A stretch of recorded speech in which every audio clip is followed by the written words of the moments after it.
now don't say it yet, because I realize we have a generation gap in administration. And so I thought of a second song that possesses the same quality from a different generation. So if you didn't get that one, don't sweat it, although I could tell some of you did. Here's a second song, second chance on this one.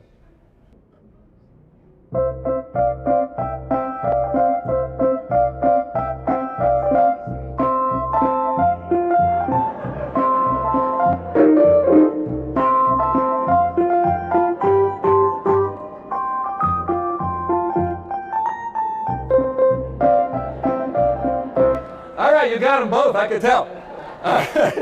So if we did the first one, what song is that? That's great. Oh, What a Beautiful Morning from what new famous musical? Oklahoma, right? And the second one? I mean, you just like have to do that when you're playing that song, right? So the first one, oh, what a beautiful morning. And you see Curly the cowboy riding his horse in the fields, right? Where the corn is as high as, right? And he's singing about what a beautiful morning it is. And you just know it's going to be wonderful, right? What a disposition this man has. So then you listen to that bouncy little tune from Sesame Street, and you think about all those preschoolers watching it. So what kind of day is it going to be on Sesame Street? It's going to be a sunny, great day. I hear you. Right? You know it's going to be that kind of day. So these songs, these songwriters create a mood. And that mood is essential for you to create in a school that succeeds. And that mood is imbued with optimism. Now, I know I'm not talking about optimism like putting on rose-colored glasses. That's not what I mean. Like, I'm not talking about a false sense of suddiness. I'm talking about a real belief in the children in your care. A belief that they have tremendous potential and that the school day is going to be good for them, their school career is going to be successful, and they are going to have options beyond high school in the worlds of college and careers. Because we are optimistic. Now, some people talk about that in terms of high expectations. I talk about it in terms of optimism because I think that better captures the feeling you want to have in your classroom or your school. So now one day, I was doing, this is what teachers think of us, by the way. I was doing my usual principal thing.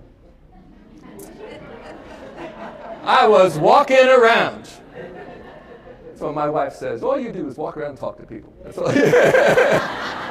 She sends for a break, you talk on the phone. Occasionally you talk by email. That's all you do. Anyway, so I was, no respect. I was walking around.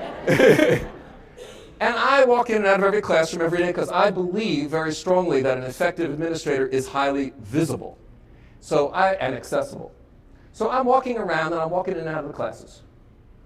And so I walk into Anne Pocoik's class, and there it looks just as beautiful as it always looks.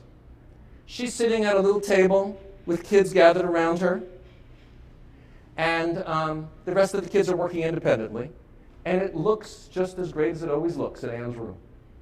So I figure my work is done, and I begin to walk out of the room. Now this happened way over 20 years ago, and I remember it so clearly. When I turned to walk out the door, I heard behind me a really loud crash. And I turned around, and there is Anne, flat on her back. The table had given way, books and papers everywhere. Her chair tipped back. You know, you got to worry about head injuries and all that. She's flipped back, the chair's back. And, you know, we're talking 10, 11-year-old kids in this room. You hear a big pratfall. I'm expecting to hear laughter and carrying on. And the reason this moment has stayed with me all these years is because every kid was out of his or her seat, leaning over. Hope you'll be my volunteer for a minute. Miss Pocoik, are you okay, Miss Pocoik? They were so worried about losing their beloved teacher.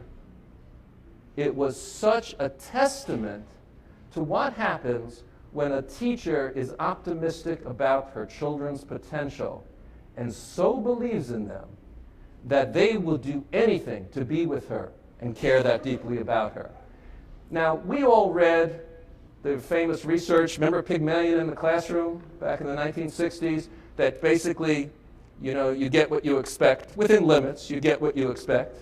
And I know there's criticism of the research, but I mean, there's nobody in education who doubts that expectations play a large role. But sometimes when you talk about expectations to teachers, they think you're saying, oh, it's like this mental game. You think that my kids are not achieving because I don't think well enough of them. But what I'm saying to you is if you present it this way, that we're optimistic about our children's future and our belief in them, and we appeal to their basic values, teachers go into this work because they believe in the work. That's the way to appeal to them so that their actions show the kids that they're there for them.